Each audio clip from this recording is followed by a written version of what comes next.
মই লুনা ক্লাছ 11ত নতুনকৈ এটা ৰিচেপশ্যনিষ্ট জবত সোমাইছোঁ। এসপ্তাহ হৈছেহে। এটা মাল্টিনেশ্যনেল কোম্পানীৰ হেল্থ ছাপ্লিমেণ্টবোৰ বিক্ৰী কৰা অফিচত। কোম্পানীৰ মালিক মুকুদা আমাৰ ঘৰুৱা চিনাকি। ঘৰৰ অৱস্থা দেখি মই মাক কৈ এই কামটো ল'বলৈ বাধ্য হৈছোঁ। দেউতা বহুদিনৰ পৰা অসুস্থ হৈ থকা বাবে মা আৰু মই যিমান পাৰোঁ উপাৰ্জনৰ বাবে কিবা নহয় কিবা এটা কৰি আছোঁ। মুকুদা আমাৰ ঘৰলৈ দেউতাৰ খবৰ ল'বলৈ আহোঁতে দেউতাই খাতিৰ কৰাত মুকুদাই মোক তেওঁৰ অফিচতে এই কামটো দিয়াৰ কথা ক'লে।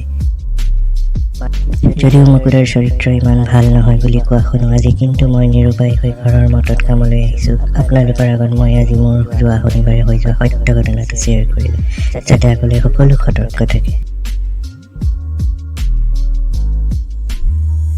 এই ভিডিঅ'টি কেৱল 18 বছৰৰ বা তাতকৈ বয়সীয়াসকলৰ বাবেহে। শনিবাৰৰ দিনা আমাৰ অফিচত এটা সৰু টি পাৰ্টি আছিল। আবেলি দিনটো আমি ফূৰ্তিৰে পাৰ কৰাৰ পাছত পাৰ্টি আৰম্ভ হয়। প্ৰায় 7মান বজাত সন্ধিয়া পাৰ্টি শেষ হয়। সকলো ঘৰাঘৰি হয়। মুকুদাৰ ৱাইফো তেওঁৰ বাচ্ছাৰ সৈতে যায়গৈ। অফিচত ষ্টাফৰ সৈতে ময়ো অফিচটোৰ শান্তিত লগাই আছিলোঁ সোমবাৰৰ দিনা, যাতে আমি অফিচত আকৌ কাম আৰম্ভ কৰিব পাৰোঁ। মোৰ ওচৰলৈ মুকুদা আহি ক'লে, তুমি মোৰ লগতে যাব পাৰিবা। যদি বেলেগ কিবা কাম আছে সেইটো তোমাৰ কথা। মই ক'লোঁ, হ'ব মুকুদা, ভালেই হ'ল, মই সোনকালে পামগৈ। অৱশ্যে মোৰ দেউতাৰ দৰৱ দুটা ল'বলগীয়া আছে। আপুনি ফাৰ্মাচীৰ আগত অলপ ৰাখি দিব পাৰিব নেকি? মুকুদাই ক'লে, সেইটোনো কি সুধিবলগীয়া কথা, মই কিনি দিম, তুমি প্ৰেছক্ৰিপশ্যনখন দিবা। মই হাঁহি ক'লোঁ, হ'ব বাৰু। ভাবিলোঁ দুটা দৰৱ কিনি দিলে দিব আৰু, বৰ বিশেষ কথা নহয়। অলপ পাছত মোৰ বেগটো লৈ মুকুদাৰ ৰুমলৈ আহিলোঁ। ৰশ্মি আৰু ভানুৱে আমাক মাত লগাই গ'লগৈ। মই মুকুদাৰ লেপটপটোত কিবা কৰি থকা দেখি সুধিলোঁ, মুকুদা কিবা কৰি আছে নেকি? মুকুদাই ক'লে, এই হ'লেই আৰু, তুমি ব'ৰ হৈছা নেকি? এইটো লোৱাচোন বুলি 1 গিলাচমান লাল চাহৰ নিচিনা অলপ চৰবত খাবলৈ দিয়ে আৰু নিজেও অলপ বাকী লয় এটা কভাৰ থকা বটলৰ পৰা। মই গ্লাছটো লৈ মুখৰ ওচৰলৈ খাম নাখাম ভাবি সুধিলোঁ, কি হয় এয়া মুকুদা? মুকুদাই ক'লে, এনাৰ্জি ড্ৰিংকছ, খোৱা, বহুত বঢ়িয়া বস্তু, বডিটো ফিট কৰি ৰাখে, খোৱাচোন, বেয়া লাগিলে মোক ক'বা। এইয়া কাজু লোৱাচোন, কাজুৰ লগত আৰু ভাল লাগে। মই কাহানিও খাই নোপোৱা নেদেখা এটা বস্তু মুকুদাই হয় ভৰ দিয়াত খালোঁ। প্ৰথমে অলপ কাঢ়া ফলৰ ৰসৰ নিচিনা, কিন্তু গল পোৱাৰ পাছত টেষ্টটো ভাল লাগি গ'ল আৰু পেটৰ পোৱাৰ লগে লগে শৰীৰত এক বিশেষ ধৰণৰ ভাল লাগি যোৱাৰ অনুভৱ কৰিলোঁ। মুকুদাই ক'লে, বেয়া লাগিছে যদি কোৱা, মই সদায় ঘৰ যোৱাৰ আগতে অলপ খাই বডিটোত এনাৰ্জি আনি লওঁ। দিনটোৰ টেনশ্যনবোৰ যে এইটো খাই পাহৰাই দিওঁ। মই সেইদিনা যথেষ্ট কাম কৰিবলগীয়া হৈছিল মুকুদাৰ ৰুমত, আৰু আমি চকীত এনাৰ্জি ড্ৰিংকছ কৰি আৰামত মাজে মাজে চকুকেইটা জাপ খাই আহিবলৈ ধৰে। মুকুদাই মোৰ গ্লাছটোলৈ আৰু আধা লৈ ঢালি দি ক'লে, তোমাৰ ঘৰত তোমাৰ চব টেনশ্যন আঁতৰাই শুই দিবাগৈ। আমি যাওঁতে বাহিৰতে কিবা খাই যাম আৰু মা দেউতাৰ বাবেও কিবা অলপ পেকিং কৰি লৈ যাম, বুজি চালোঁ না? মুকুদাই কোৱা কথাবোৰ শুনিবলৈ পাই আছিলোঁ, কিন্তু উত্তৰ দিবলৈ মই বৰ অৱশ হৈ পৰিছিলোঁ। মই মূৰ জোকাৰি হাঁহি হাঁহি কেৱল হ'ব মুকুদা বুলি ক'বহে পাৰিছিলোঁ। মুকুদাই মোৰ ওচৰলৈ আহি গালখনত চুই ক'লে, তুমি আজি ইমান কষ্ট কৰিছা, মোৰ বৰ বেয়া লাগিছে না? তেওঁ মোৰ গালখনত তেওঁৰ ৰুমালেৰে মুচি ক'লে, তুমি আজিৰ পৰা মোৰ লগতেই যাবা না? তেওঁ এনেধৰণে মোৰ ওচৰলৈ অহা কথাটো মই সহজে ল'ব পৰা নাছিলোঁ, কিন্তু মোৰ মূৰটো যেন কাম নকৰা হৈ পৰিছিল। মই সুধিলোঁ, মুকুদা মোক কি খাবলৈ দিলে? মোৰ মূৰটো কিবা ঘূৰাই যোৱাৰ নিচিনা হৈছে মুকুদা। মুকুদাই ক'লে, তুমি টেনশ্যন কিয় লৈছা, মই আছোঁ নহয়। ৰ'বা, তোমাৰ মূৰ ঘূৰোৱাটো মই ঠিক কৰি দিম। মই সকলো দেখি শুনি আছিলোঁ, কিন্তু ক'ৰবাত যেন উৰি আছিলোঁ এনেকুৱা লাগিছিল। মুকুদাই মোক কোলাত লৈ তেওঁৰ ৰুমৰ তাতে লাগি থকা এটা ৰুমলৈ লৈ গ'ল আৰু এখন এল পেটাৰ্ণৰ নীলা চোফাত কুচন এটা দি শুৱাই দিলে। তাৰ পাছত তেওঁৰ ৰুমৰ পৰা ওলাই যোৱা মন কৰিলোঁ। 1 মিনিটমান পাছত মোৰ গিলাচটো লৈ আহে। মোক ক'লে, এইখিনি তোমাৰ খোৱা হোৱা নাই, খাই দিয়া, দামী চৰবত, নষ্ট নকৰিবা। মোৰ তেওঁৰ বিৰোধিতা কৰাৰ সাহসো নহ'ল, খাবলৈ ইচ্ছা নাছিল, কিন্তু কথা পেলাব নোৱাৰি, সেইখিনি একে উশাহতে খাই শেষ কৰি দিলোঁ। মুকুদাই মোৰ চেণ্ডেলযোৰ খুলি দিলে। মই সুধিলোঁ, কি কৰিছে মুকুদা? তেওঁ ক'লে, তোমাৰ যে মূৰ ঘূৰাইছে, ভৰিটো অলপ মালিচ কৰি দিলে তোমাৰ চব ঠিক হৈ যাব। তেওঁ মোৰ ভৰিৰ আঙুলিকেইটাৰ পৰা পতা লৈ তাৰ পিছত কলাফুল আৰু লাহে লাহে তলপেটৰ পৰা হাতকেইখনেৰে মালিচ দিবলৈ ল'লে।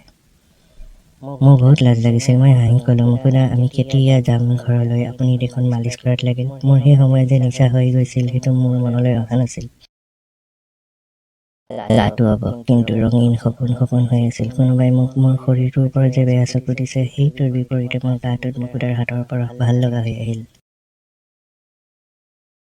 মুকুতাই মোৰ লাহে লাহে কৰঙণ কিতাপ পেণ্টি ৰাখে পেকে সকলোতে বলিষ্ঠ হাতকেইখন ফুৰাবলৈ ল'লে। তেওঁ ক'লে, ভাল লাগিছেনে নাইলনা? বডিটোত মাজে মাজে মালিচ কৰা নে নাই তুমি? মই হাঁহি ক'লোঁ, নাই, নিজেই মালিচ কেনেকৈ কৰোঁনো? মুকুতাই ক'লে, বডিটো তোমাৰ, কেয়াৰটো তুমি নিজে ল'ব লাগিব। আজি মই দেখুৱাই দিম, তুমি নিজেই এইবোৰ ঘৰত কৰিবা। চোৱা, আচলতে কাপোৰৰ ওপৰত মালিচ নহয়, চাওক তোমাৰ পাইজামা আৰু পেণ্টিটো খুলি দিওঁ। মুকুতাই পাইজামা আৰু পেণ্টিটো খুলিবলৈ লয়। মই বাধা দি ক'লোঁ, দাদা মোক নালাগে দিব, মই ঘৰতেই কৰিম। মুকুতাই কথা নুশুনি মোৰ হাত দুখন ধুনীয়াকৈ এৰুৱাই ক'লে, আমাৰ মানুহবোৰৰ প্ৰব্লেম কি জানা? তোমাক কিবা এটা দেখুৱাবলৈ বিচাৰিছোঁ, কিন্তু তুমি বাধা দিছা, হয়নে? তুমি শিকিবহে লাগে, হয় নহয়? এয়া চোৱা, তোমাৰ এতিয়া গৰমখিনি নোহোৱা হৈ গ'লে গাটো নিজেই ভাল লাগি যাব, বুজিছা? মুকুতাই পাইজামা আৰু পেণ্টিটো খুলি চোফাৰ আনটো কোণত দলিয়াই পেলাই মুকুতাই এটা চকলেট মোৰ মুখত ভৰাই দিয়ে আৰু এটা চকলেট মোৰ চুচুৰ ভিতৰত ভৰাই দিয়ে। মই সুধিলোঁ, কি কৰিব এইটো মুকুতা? তোমাৰ গৰমখিনিয়ে চকলেটটো শুহি ল'ব। মুকুতাই ভৰিৰ আঙুলিকেইটা ধুনীয়াকৈ টানি টানি দি ক'লে, তুমি দিনটো কাম কৰি আছা যে ভৰিকেইটাত বহুত প্ৰেছাৰ পৰিছে, গতিকে এতিয়া তোমাক এই ভৰিকেইটাৰ পৰা চুলিলৈ মালিচ লাগিব। মই ভাবিলোঁ মুকুতা যিহেতু হেল্থ ছেক্টৰৰ সৈতে জড়িত, তেওঁ কোৱা কথাবোৰ নিশ্চয় জানি বুজিয়েই কৈছে, গতিকে তেওঁৰ কথাবোৰৰ মতে মই সকলোখিনি কৰি গ'লোঁ, একো বাধা নিদিয়াকৈ। মোৰ লাহে লাহে টোপনি আহিবলৈ ধৰিছিল। মোৰ ভৰিকেইটাত তেওঁৰ মস্ত হাতকেইখনেৰে পিটিকি পিটিকি আহি মোৰ পেচাব কৰা অংশত আহি কোমলকৈ চুব ধৰিল। মোৰ গাত শিহৰণ উঠি গ'ল। মই ক'লোঁ, দাদা এইবোৰ মালিচেই নেকি? মুকুতাই ক'লে, এইটোৱে তোমাৰ মনৰ এনজাইটিখিনি নোহোৱা কৰি দিব। চাওঁ, তুমি ঘূৰি দিয়া। মই পিঠিটো ওপৰলৈ কৰি টপিনাকেইটা ওপৰমুৱাকৈ পৰি দিলোঁ। তেওঁ বহাৰ পৰা উঠি কোণতে থকা আলমাৰিটোৰ পৰা এটা সৰু বটল আনি তাৰ পৰা হাতত অলপ তেলজাতীয় বস্তু লৈ মোৰ টপিনাকেইটাত মালিচ দিব লাগিল। মোৰ বৰ আৰাম লাগি গ'ল। তেওঁ লাহেকৈ হাতকেইখন টপিনাৰ ভিতৰৰ অংশলৈ লৈ গ'ল। দাদা পিৰপিৰাইছে, মই ক'লোঁ। তেওঁ ক'লে, এইবোৰ মালিচ তুমি কৰিবলৈ গ'লে ৬,০০০ টকাৰ কমত নহয়, কিন্তু তুমি মোৰ আপোন সৰু ছোৱালী, গতিকে মৰমতে ফ্ৰীকে দিছোঁ। চুমা এটা খাওঁনে তোমাক? তেওঁ মোৰ ইমান কেয়াৰ লোৱা দেখি মই ক'লোঁ, খাওক। তেওঁ সুধিলে, গালত খাম নে ওঠকেইটাত খাম? মই ইমান আৰাম কৰি আছিলোঁ, গতিকে তেওঁৰ মৰমখিনি মোৰ বাবে স্বৰ্গ সুখ পোৱা যেন অনুভৱ হৈছিল। মই ক'লোঁ, আপোনাৰ ইচ্ছা ক'ত খায়? মুকুতাই ক'লে, পাৰ্মিশ্যন দিলাই যেতিয়া আৰু। তেওঁ মোক ওঠত লাহেকৈ চেলেকি জিভাখন বাহিৰ কৰিবলৈ ক'লে। মই জিভাখন বাহিৰলৈ উলিয়াই দিয়াত তেওঁ জিভাখন তেওঁৰ জিভাৰে চেলেকি খাবলৈ ধৰিলে। বেয়া চেপেক চেপেক শব্দ হ'ল। মুকুতাই ক'লে, বেবী তুমি বৰ কিউট দেই। মই হাঁহি ক'লোঁ, থেংক ইউ মুকুতা। মুকুতাই ক'লে, তোমাৰ টপিনাকেইটা বৰ ধুনীয়া, এইখিনি যে গোল গোল ডাঙৰ ডাঙৰ, এনেকুৱা টপিনা মোৰ বৰ ভাল লাগে জানা। মোৰ টপিনাকেইটা চুই চুই কোমল কোমলকৈ মালিচ কৰি মোক তেওঁৰ কোচত বহাই লয়। মুকুতাই মোৰ চুচুৰ ঠাইখিনি মেলি ভিতৰত ভৰাই থোৱা চকলেটটো উলিয়াই আনে। মুকুতাই ক'লে, চোৱা এইটো চকলেট তোমাৰ গৰমখিনি এবজৰ্ব কৰি দিলে। তোমাৰ ভিতৰত থকা গৰমখিনি এইখিনি দেখিছা, বগা বগা যে লাগি আছে এইখিনি। এতিয়া আধা চকলেট তুমি কামুৰি ধৰা, আধাখিনি মই কামুৰি খাই দিম একেলগে। লোৱা লোৱা। বঢ়িয়া, এইটো হ'ল মাইণ্ড ৰিলেক্সেশ্যন। মুকুতাই মোৰ জুনিত লাগি থকা বগা বগা মালপানী বিজলোৱা আঠা সদৃশখিনি দেখুৱাই মোক থাকিব নোৱাৰা কৰি দিলে। মুকুতাই ক'লে, চোৱা মই খাই দিলে দেখিলা, কি টেষ্ট। মই হাঁহি ক'লোঁ, আপুনি সঁচাকৈ বৰ জমাব পাৰে। মুকুতাই মোৰ জুনিত চেলেকি খাবলৈ ল'লে। মোৰ পেচাব আহোঁ আহোঁ হ'ল, কিন্তু মুকুতাই বেয়া পাব বুলি একো নক'লোঁ। অলপ পাছত মই পেচাব ধৰি ৰাখিব নোৱাৰা হ'লোঁ। ক'লোঁ, মুকুতা পেচাব কৰি আহোঁ, জোৰেই লাগিছে। মুকুতাই ক'লে, ৰ'বা। মুকুতাই মোক কোলাত তুলি কোমোদৰ ওপৰত বহাই দি পেচাব কৰা চাই থাকিল। মই লাজতে মুখখন ঘূৰাই থ'লোঁ। পেচাব কৰি চোফাৰ ওচৰলৈ আহিলোঁ। মুকুতাই মোক ক'লে, এই ওপৰৰ কাপোৰবোৰ খুলি দিয়া।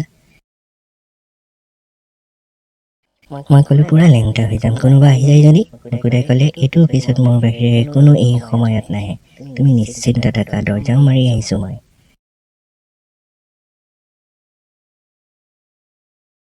মই নিশ্চিন্ত হৈ সম্পূৰ্ণ নাঙঠ হৈ দিলোঁ মুকুতাৰ কথা মতে।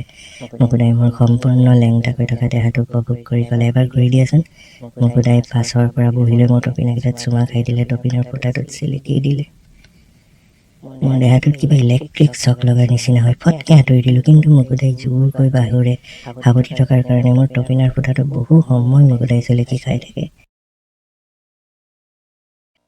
মোৰ টপিনা দিও কিবা পানী বৈ আহে, লগতে অলপ জোল বৈ আহে পুছেদি ভিৰৰিলৈ। মুকুতাই ক'লে তোমাৰ লগত এখন চেলফি তুলিম তোমাক লেংটাকে কোলাত লৈ। মই লাজতে হাঁহি লেউহে হৈ পৰিলোঁ মুকুতাৰ কোলাত। ক'লোঁ মানুহে দেখিলে দেখোন মোৰ বদনাম হৈ যাব দাদা। মুকুতাই ক'লে ৰ'বা হৈ গ'ল চেলফি, মানুহে কাক বদনাম দিব, এইবোৰ তোমাৰ মোৰ এনজয়মেণ্ট আৰু ৰিলেক্সেশ্যনৰ কাৰণেহে কৰিছোঁ। মুকুতাই কেইখনমান নেপকিন পকেটৰ পৰা উলিয়াই চোফাৰ কুচনৰ ফাঁকত ৰাখিলে। তেওঁ লেংটা হৈ মোক তেওঁৰ কোচত বহাই লয়। তেওঁৰ টান কণীটো মোৰ টপিনাৰ ফাঁকটোত সোমাই টপিনাটোত এক ধুনীয়া গৰম কৰি তোলে। তেওঁ বেলেগ বেলেগ পজত মোক কোচত লৈ পিহাকেইটা কামুৰি টপিনাকেইটাৰ মাজত নাকটো লগাই বহুতো ফটো তোলে আৰু মোক দেখুৱাই ক'লে আজি বৰ ভাল লাগিছে লুনা বেবী, মাজে সময়ে আমি অলপ ফূৰ্তি কৰিম এনেকৈ হ'বনে? মই ক'লোঁ হ'ব বাৰু মুকুতা। ময়ো মুকুতাৰ অদ্ভুত কামবোৰ দেখি হাঁহি হাঁহি ভাগৰি পৰিছিলোঁ। লাহে লাহে মোৰ নিচা ফাটিবলৈ লৈছিল, কিন্তু মোৰ মুকুতাই কৰি থকা কামবোৰত নিজকে সতেজ মনটোৰে সহযোগ কৰিবলৈ ল'লোঁ। জানিছিলোঁ মই এইবোৰৰ বিৰোধ কৰিব লাগে, মই অন্ততঃ মোৰ নিজৰ সতীত্বৰ স্বাৰ্থত তাৰ পৰা আঁতৰি আহিব লাগে। কিন্তু আচলতে মোৰ বহুত ভাল লাগিছিল সেইবোৰ কৰি সেইদিনা। হয়তো মুকুতাক না বুলি ক'বলৈ মোৰ সাহস হোৱা নাছিল, আৰু মুকুতাই মোৰ শৰীৰটোত ভাল লগাকৈ সকলোখিনি কৰি যোৱাৰ বাবেও মোৰ ভালহে লাগিছিল লেঙেঠা হৈ কামবোৰ কৰি। যিহেতু মুকুতাক সন্তুষ্ট কৰি থাকিলে মোৰ কামটো স্থায়ীও হ'ব, লগতে ঘৰখনৰ বাবে কিবা সহায়ো হ'ব। সেইবুলি মই চকু মুদি মুকুতাক ভাল লগাবলৈ মই নাৰীৰ সম্পদখিনি দান দি নিজকে সোৱাদ দিয়া খাদ্যলৈ ৰূপান্তৰিত হ'লোঁ। মুকুতাই ক'লে তোমাৰ পেচাব কৰোঁতে এইফালে গৰম পানী ওলাই ন? মই ক'লোঁ ওলাই। মুকুতাই ক'লে এতিয়া চাবা চেলেপ চেলেপ চেলেপ শব্দ হ'ল। তেওঁ চেলেকি খাই দিলে।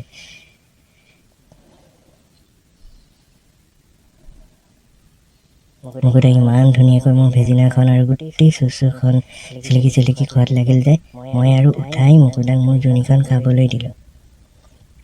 মুকুতাই ক'লে এইবোৰ মই তোমাক কৰি দিম মাজে মাজে, তুমি খালি আৰামছে মোক কৰিবলৈ দিবা, জোৰ জবস্তি মই কিন্তু নকৰোঁ। কৰাৰ আগদিনাই মই কৈ দিম, হ'বনে বেবী? মোৰ গোটেই পানী ওলাই আহিছিল ঘৰক ঘৰককৈ। জীৱনত লেঙেঠা হৈ কাৰোবাক মোৰ বুচখন চেলেকি খুওৱা এয়েই প্ৰথম আছিল। মই ক'লোঁ হ'ব মুকুতা, আপুনি যেতিয়াই ক'ব তেতিয়াই দিম। মোৰ বুচখনে ভিতৰত কিবা আৰু আনন্দ পাবলৈ বিচাৰি আছিল, বুজি পোৱা নাছিলোঁ কেনেকৈ ক'ম মুকুতাক।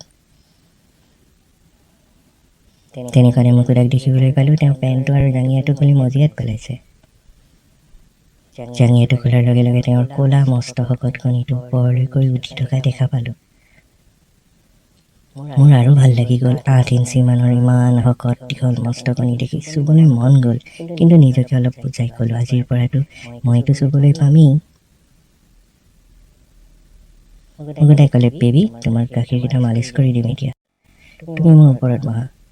মুকুতাই চোফাত ভৰিকেইটা কণীটো 90 ডিগ্ৰী কৰি বহি লয়। মোৰ মুঠকেইটা তেওঁৰ মুখৰ ওচৰলৈ আনি বহু সময় কিছ কৰে।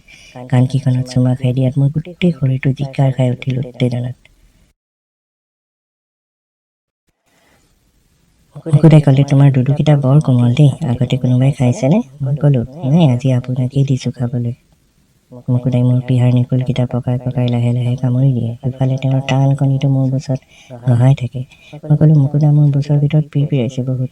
মুকুতাই হাতখনেৰে মোৰ পানীৰে চপচপীয়া হৈ থকা বুচখনত আঙুলিকেইটাৰে সনা পিটিকা কৰি পটকে তেওঁৰ টান ভীমকলৰ দৰে কণীটোত ভৰাই দিলে। তেওঁৰ কণীটো অলপ সোমাওঁতেই তেওঁ টপিনাকেইটাক জোৰে ধৰি লৈ বুচখনত জোৰকৈ গোটেই কণীটো ভৰাই দিলে। তেওঁ বুচখনত নেপকিন কেইখনেৰে মোৰ বুচখন ফাটি ওলোৱা তেজখিনি মোহাৰি দিয়ে।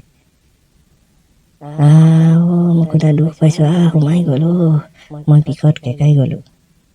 মুকুতাই ক'লে এই অকণমান বিষটোৱে তোমাৰ এতিয়া ভাল লগা হৈ যাব। এই আছোঁ জোৰে জোৰে মাৰিলে কিমান ভাল লাগিব তোমাৰ, লোৱা এইটো লোৱা।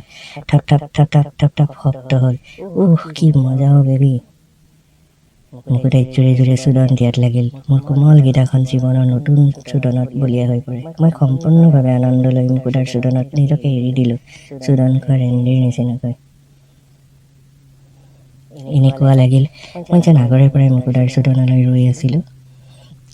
মুকুতাই ক'লে বেবী আজিৰ পৰা তোমাৰ কিবা প্ৰব্লেম থাকিলে মোক ক'বা, মোৰ এই মালটো যে ভৰাই দিলোঁ এতিয়াৰ পৰা এইটোৱে তোমাৰ বুচখন ফালি থাকিব। ভাল লাগিছেনে তোমাৰ? তোমাৰ ভিতৰত থকা পিৰপিৰণিবোৰ এতিয়া চাবা নোহোৱা হৈ যাব লাহে লাহে। মুকুতাক ক'লোঁ ঠিকছে চুদক দাদা, বহুত ভাল লাগিছে, আজি ফুলাই দিয়ক মোৰ বুচখন। থাপ থাপ থাপ থাপ থাপ থাপ শব্দ হ'ল। পুৰা চুদিবলৈ দিলোঁ মুকুতাক। মুকুদাই টপিনাত জোৰকৈ এটা থাপ্পৰ দিলে। মই চিঞৰি দিলোঁ, কি কৰিছে? মুকুদাই ক'লে, এইটো দি থাকিলেহে তোমাৰ ভাল লগাটো আৰু বাঢ়ি গৈ থাকিব। ৰ'বা, সিটো টিকাত আৰু জোৰে দিম, তুমি হাউলি দিয়া। চাটাপ! মই আকৌ চিঞৰিলোঁ,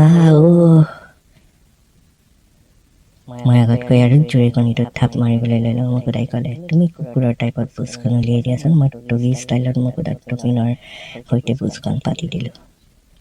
মুকুদাই ক'লে, এইটোৰ মজাটো চাবা। থাপ থাপ থাপ থাপ চাপাক চাপাক ফেক ফেক শব্দ হ'ল। মুকুদাই মোৰ পকৰৰ ফুটাটোত আৰু বুজত মুখৰ পৰা থু এগাল উলিয়াই লিপি দিলে। কণীটো বুচৰ ফুটাটোত ঘপককৈ ভৰাই দিয়ে আৰু উলিয়াই দি মজা ল'বলৈ ল'লে। এতিয়া বহুত ডাঙৰ ডাঙৰ লাগিছে কণীটো মুকুদা, মই ক'লোঁ। মুকুদাই ক'লে, তোমাৰ ফুটাটো সৰু যে মোৰ বঢ়িয়া লাগিছে। চাপাক চাপাক শব্দ হ'ল। মুকুদাই ক'লে, তোমাৰ যেতিয়া মন যায় ঘৰত কি কৰা? মই ক'লোঁ, আঙুলিৰে চুই দিওঁ কেতিয়াবা। মুকুদা, এইটো ভিতৰত ধৰিছে আপোনাৰ কণীটো বৰ মস্ত দেউ। বাইদেৱে চাগে বৰ ভাল পায়। মুকুদাই ক'লে, বাইদেৱে পালে এৰিয়ে নিদিয়ে। চুপি চুপি মাল পানীবোৰ চব খায়। আজি তুমি মোৰ মালখিনি খাই দিবা দেই। মই ক'লোঁ, হ'ব মুকুদা, মোৰো খাব মন গৈছে। আপোনাৰ কণীটো ইমান মস্ত ডাঙৰ, হাতৰ মুঠিত ধৰি চুপিলেহে আচল সোৱাদটো পোৱা হ'ব। মুকুদাই মোৰ কথা শুনি আৰু জোৰে জোৰে চোতাত লাগিল। ময়ো পকৰ দাঙি দাঙি মুকুদাৰ কণীটো মোৰ বুচত সুমুৱাই দিওঁ। মোৰ বুচৰ ফুটাটো মেলি মেলি দিয়ে মাজে মাজে মুকুদাই। মুকুদাই ক'লে, তোমাৰ বুচখন মেল খাই ৰঙা হৈ গৈছে, ফটোখন চাই লোৱা। মুকুদাই মোবাইলত মোৰ বহলাই দিয়া ৰঙা পৰা বুচৰ ফটো তুলি দেখুৱালে। কণীটোৰ গাত বিজলুৱা বগা লাগি আছে, কিন্তু চিকচিকাই আছে। বুচখনত গোটেই ময়দাৰ আঠা যেন মালপানীবোৰ। মোৰ নিজৰে সতীৰ্থ ভালি মুকুদাৰ ক'লা মস্ত শকত কণীটো সোমাই থকা ফটো দেখা পাই মোৰ খজুৱতি আৰু বাঢ়িল। মই ক'লোঁ, এইবোৰ চালে মোৰ আৰু পিৰপিৰাই। এয়া দিছোঁ, লওক লওক, থাপ থাপ থাপ থাপ থাপ থাপ থাপ থাপ শব্দ হ'ল। লওক, এয়া লওক, মই আজিৰ পৰা আপোনাক নিজেই থৈ দিম। মুকুদা ওলাই যাব এতিয়া।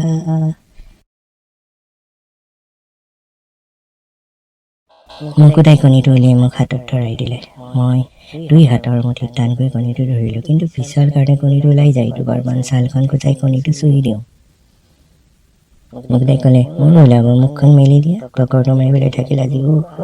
চেপেক চেপেক চেপেক ফেচ ফেচ শব্দ হ'ল। মোৰ মুখতে পেলাই দিয়ে মুকুদাই। চকুত আৰু নাকৰ ফুটাটো সোমাই যায় মালপানীবোৰ। মুকুদাই ক'লে, জিভাত লোৱাচোন গোটেইবোৰ। এটা শ্বট লওঁ, ৰ'বা, চব লোৱা। মই হাতেৰে টানি লৈ যিমান পাৰোঁ মালপানীখিনি জিভাত লৈ ফটোৰ কাৰণে পজ দিলোঁ। মালপানীৰ বিকট গন্ধ বমি হওঁ হওঁ হৈ গ'ল, কিন্তু মুকুদাই বেয়া পাব বুলিয়ে খাই দিলোঁ গোটেইখিনি। মুকুদাই মোক মালপানী লগা গালতে চুমাই খাই ক'লে, খাই দিয়া বাবে যে বৰ ভাল লাগিছে বেবী। মই ক'লোঁ, আপুনি এতিয়াৰ পৰা মোৰ নিজৰ আৰু। মুকুদাই ক'লে, এইটো বৰ দৰকাৰী, বিজনেছত এইখিনিয়ে লাগে জানা। ব'লা, তোমাক কিবা কিবি অলপ কিনি দিওঁ। আজিৰ পৰা মোৰ মিছেছে মোৰ কণীটো চুহি নিদিলেও তুমি দিবা, কিন্তু তুমি আজিৰ পৰা মোৰ বিয়া নকৰাকৈ মাল হৈ গ'লা। I love you baby. মুকুদাই ফেঞ্চি বজাৰৰ এখন কাপোৰৰ দোকানত লৈ গৈ মোলৈ প্ৰথমে বহুতো ধুনীয়া ধুনীয়া নিট টাইপৰ পেণ্টি ব্ৰা কিনি দিলে, লগতে জিন্স চুইদাৰ কেইবাটাও, আৰু হাতত 20,000 টকা দি ক'লে, দেউতাৰ দৰৱ কিনিবা। এখন ৰেষ্টুৰেণ্টৰ পৰা খোৱা বস্তুৰ অৰ্ডাৰ দিলে মুকুদাই। ল'ৰা এজন আহি বস্তুবোৰ আনি আমাক দিলেহি। আমি গাড়ীৰ ভিতৰতে খোৱা বোৱা কৰি মা দেউতাহঁতলৈও খোৱা বস্তুখিনি লৈ ঘৰ পালোহি। এটা সত্য ঘটনাৰ এই ভিডিঅ'টি আপোনালোকৰ সৈতে শ্বেয়াৰ কৰিলোঁ, যাতে সকলোৱে সজাগ থাকে। আশা কৰোঁ আপোনালোকে এই কাহিনীটো আদৰেৰে গ্ৰহণ কৰিব। ভাল পালে লাইক, শ্বেয়াৰ আৰু চেনেলটো ছাবস্ক্ৰাইব কৰি দিব। ধন্যবাদ।